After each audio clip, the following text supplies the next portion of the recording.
Paul, sur la question électorale, la représentativité électorale actuelle en République de Guinée. Est-ce que ce débat, vous êtes en train de réfléchir déjà autour de ce débat sur les fondements même de la politique en Guinée?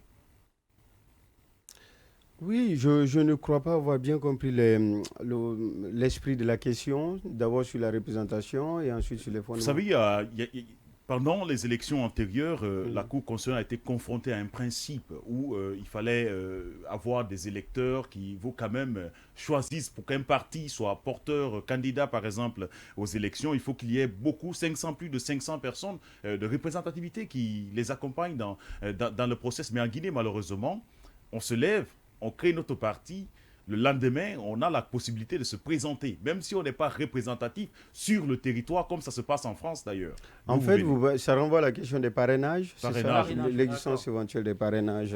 Mhm. C'est une nouvelle tendance, je pense que la question des parrainages est accompagnée de la question très classique finalement des candidatures indépendantes. Elle n'est pas consubstantielle, mais je veux dire, généralement, dès qu'on invoque la question des candidatures indépendantes, souvent on parle également des parrainages et même les partis politiques légalement constitués dans beaucoup de pays. C'est récemment le cas du Sénégal, du cas du Bénin, et on Mhm. a quand même des expériences qui ne sont pas non plus très heureuses. Pardon. Et est-ce que finalement l'exigence des parrainages suffit à créer ex ante les modalités de la représentativité? Ou est-ce que finalement les parrainages devraient, pour aller plus loin dans l'esprit de votre question, devraient être une des conditions d'éligibilité, n'est-ce pas, ou une des conditions d'acceptation de certaines listes présentant des candidatures aux élections nationales. Eh Ouais. bien, c'est une question qui est une question de perception subjective. Lorsqu'on parle de l'expérience sénégalaise et notamment de l'expérience béninoise sur le terrain du comparatisme, on sait que la consécration de l'exigence des parrainages a amené le président Talon à asphyxier les autres partis politiques au point où parfois on a eu des difficultés à trouver d'autres candidatures Ouais. puisque nous sommes quand même en Afrique et que nous avons la possibilité d'avoir en Guinée un président élu, M. Keita, qui, allô Jean-Paul, mon ami, bon, tu sais comment ça fonctionne, je ne veux pas demander à tous tes élus là de la région telle de ne pas donner de parrainage à Emmanuel. Parce que tu sais, s'il passe, c'est pas bon. Il suffit pour le président, dans les régimes comme le nôtre, où au-delà de l'existence, de l'immensité de ses attributions constitutionnelles, où il a l'image du chef dans notre culture, dans la sociologie guinéenne, il suffit qu'il les mette des coups de fil pour que les gens ne votent pas finalement, n'accordent pas leur parrainage à telle ou telle personne. Quel est le rempart? Je ne suis pas en train de discréditer définitivement l'exigence des parrainages, mais je suis en train de dire simplement qu'à supposer qu'on les consacre, peut-être faut-il réfléchir à une alternative.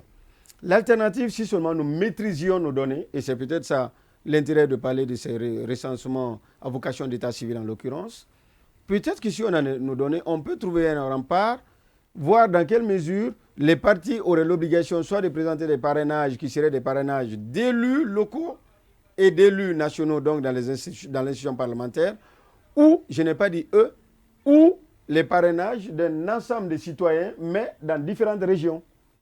Parce que lorsqu'on le limite à une région, eh bien, comme vous le savez, euh, les Kissi vont voter pour Faya Milimouno, évidemment, même si c'est quand même un parti et un leader qui cherche au maximum à aller plus loin au plan national Ouais. et à être au national.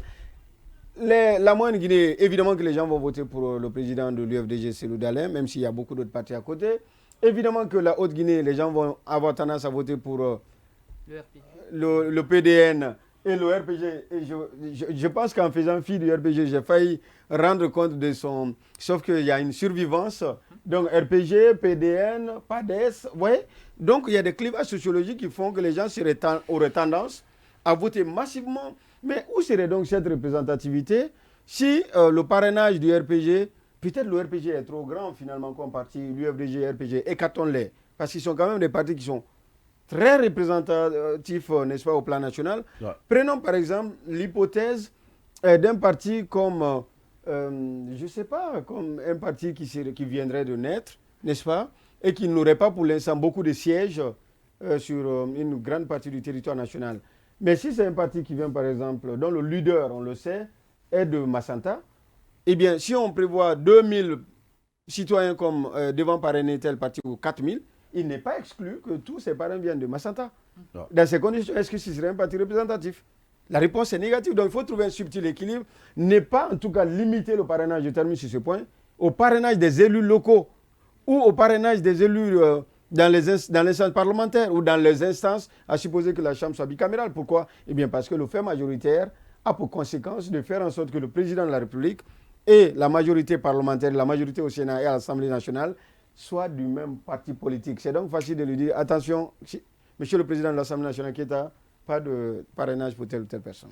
Alors, puisque vous êtes là et que vous êtes sur ce plateau, le 2 juin exactement, on a vu sur beaucoup de sites une lettre adressée par l'Est, désormais directeur de cabinet du président Dr Dansa. Et puisque vous êtes un proche collaborateur de Dr Dansa, le directeur de cabinet, c'est bien sûr M. Mohamed Kouyaté, qui se fendait carrément d'une lettre où il traitait Dansa d'arrogant, et de beaucoup et plusieurs noms. Pour vous, dites-nous réellement, c'est quoi la part de vérité, votre part de vérité là-dedans? C'est très bien ma part de vérité parce que je n'étais pas là quand le fait se sont produits. Mais ce que je peux dire ici et maintenant, j'assume entièrement mes propos. Ouais. Je suis suffisamment libre, Dieu seul le sait. C'est que le contenu de cette lettre attribuant des qualificatifs au président Dr Dansa Kourouma, je ne le partage mais pas du tout. Alors là, pas du tout. Loin d'être un président arrogant, loin d'être avec tout ce qui est dit dans le contenu de cette lettre-là, je ne les partage pas. D'autant plus qu'aujourd'hui, il faut qu'on comprenne quelque chose. Nous sommes à un tournant très décisif dans l'histoire de notre pays. Dr Dansa Kourouma, c'est vrai, Dieu merci, un de ses collaborateurs est avec nous, vous pouvez aussi vous renseigner.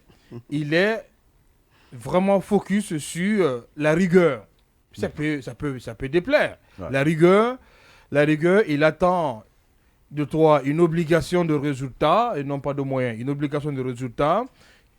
Les conseillers peuvent souvent rester à l'Assemblée jusqu'à tard la nuit, parfois jusqu'à 2 heures du matin. Et donc, si malheureusement on n'est pas habitué à un tel travail, une telle ambiance de travail, on peut... comme on le dit souvent, on peut péter le plomb, mais ce que je peux dire là, je ne veux pas revenir sur le fait parce que ça serait malhonnête de ma part, je n'étais pas là et je ne peux pas non plus me contenter de ce qui est rapporté sur les réseaux sociaux par-ci, par-là et venir dire cela dans votre studio qui, en tout cas, est très sérieux. Est-ce que vous prêtez effectivement les mêmes logiques de penser que M. Kouyaté, puisque vous êtes un collaborateur de Dansa depuis leur venue à l'Assemblée? Je serais parti, si je prêtais les mêmes logiques, les propos, si je partageais les propos du contenu de cette lettre-là, de l'ex-directeur de cabinet, M. Kouyaté, si moi, Dr Khalila Issata Keita, je partageais le contenu de cette lettre, très longtemps, je serais parti parce que, encore une fois, je vous dis, j'ai la liberté de ton, je suis libre, je ne veux pas faire quelque chose dont je ne me sens pas à l'aise, je ne partage pas, surtout quand on qualifie le président Dansa Kourouma d'arrogance. Alors, ce qu'il faut comprendre, encore une fois, pardon d'insister là-dessus, il faut qu'on arrête de faire cette campagne peut-être de diabolisation, cette campagne de dénigrement. Certainement, ceux qui me connaissent diront, oui, mais docteur, prend quel tournant là? Loin de faire du griotisme, je suis en train de rétablir la vérité, je suis en train de vous dire ce dont je suis témoin. Je côtoie l'Assemblée nationale pratiquement tous les jours et je vois l'ambiance et je sais que le docteur Dansa Kourouma, il a pour vocation justement de réussir brillamment cette transition et il n'a pas d'autre vocation que de justement s'acquitter des missions qui lui ont été confiées et ce de la manière la plus transparente possible. Alors, je peux comprendre que certains même de ses collaborateurs puissent trouver sa rigueur, la logique de son travail, peut-être il y avait d'autres objectifs, mais je peux comprendre tout cela. Mais moi, dans ma logique, encore une fois, si je trouvais Dr Dansa Kourouma, le président du CNT, serez, tout ce qui est dit dans cette lettre-là, si je trouvais que c'était exactement ça, ça fait quand même 5 mois que je suis au CNT, mais très longtemps, je serai aussi très rapidement, on va écouter M. Jean-Paul. Je sais que vous ne vous attendez pas à cette question, mais dites-nous un peu les dessous de cette histoire. Et rapidement, mais la vérité, c'est que je ne m'attendais pas. On est totalement pris par le temps. Non, en vérité, moi, je ne sais pas ce qui se passe entre le président du CNT et M. Kouyaté. Et je pense que si, pour le peu que je peux dire, à la manière de M. Je pense que moi, vous savez que j'ai eu un petit souci au départ avec le président du CNT. Qu'à ce titre, je suis très mal placé pour faire ces éloges, me semble-t-il. Ce que je sais, quelqu'un qui a... Vous pouvez mener des enquêtes rapidement. Je ne suis pas sûr qu'un président arrogant ou ivre du pouvoir soit un président qui consulte autant sur des questions de droit. Il consulte tous les jurys. Il peut en consulter 10 ou 15. Ça, question de cohérence. Un président ivre du pouvoir pense qu'il connaît tout. Je ne suis pas sûr que ce soit le cas du président du CNT. Même si en Guinée, on aime que l'on soit toujours en clash. Moi, je dis que je ne suis pas sûr qu'un président ivre du pouvoir... Et d'ailleurs, si M. Kourouma Dansa était ivre du pouvoir et était arrogant au CNT, il me semble que dans le contexte du débat d'espèces, il n'a pas le monopole de l'arrogance. Il y a une présomption de gentillesse, peut-être du démissionnaire, mais interrogez-vous, je ne vais pas plus loin. S'il y a un match, je pense que Dansa ne le gagnerait pas en termes d'arrogance. D'accord. Ok. Alors, on a sans doute compris, chers auditeurs et téléspectateurs. Nous sommes obligés de marquer la fin. Merci, Dr Keita, d'avoir répondu à cette invitation. Monsieur Jean-Paul Contebendino, qui était en trêve médiatique, mais qui revient, merci. Merci à vous aussi sur le plateau du mois. Merci, Emmanuel. Merci. Chers auditeurs et téléspectateurs, merci.